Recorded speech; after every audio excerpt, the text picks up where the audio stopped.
یہ آیت کریمہ 10 مستقل جملوں پر مشتمل ہے اور اس میں 10 احکام بیان کیے گئے ہیں۔ قرآن مجید میں 2 ہی آیات ایسی ہیں جن میں 10 احکام بیان کیے گئے ہیں۔ ان میں سے ایک آیت الکرسی ہے اور ایک یہ آیت ہے سورۃ الشورى کی۔ پہلا جملہ فرمایا فَلِذَٰلِكَ فَادْعُ، اے میرے حبیب جو دین ہم نے آپ کو بتلایا ہے اسی کی طرف لوگوں کو بلائیں اور اس میں کسی قسم کی رو رعایت نہ رکھیں اور نہ ہی کسی مداہنت سے کام لیں، خالص کتاب اور سنت کی طرف لوگوں کو دعوت دیں۔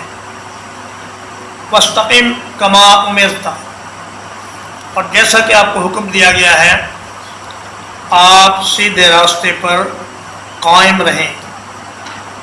سورہ ہود میں بھی یہی آیت کریمہ نازل ہوئی، فَاسْتَقِمْ كَمَا أُمِرْتَ وَمَنْ تَابَ مَعَكَ وَلَا تَطْغَوْا